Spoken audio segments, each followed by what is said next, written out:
मालिके आज आमे कुआडे परिभ्रमण रे आसीछे बाड़ीकी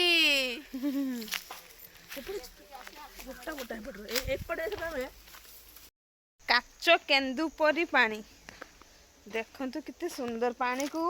जमा कराई एठी बंध करके एटा गोटे नई देखि पारथुए नई नई रे मझे गोटे बंध होईची जोटा हम छिड़ा हेचु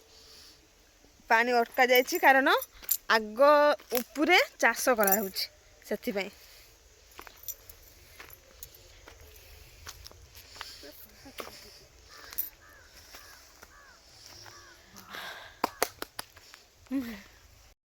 केते सुंदर धान गच्छ माने धान जो रुआ जीव बिहन सब पड़ी खरियाटा चाष करा होछि मस्त एटा दिया है सेंढ मान कबल धान को रक्षा करने साहिल आज्ञा तू जो चलेलु केमती लागला बढ़िया लागला।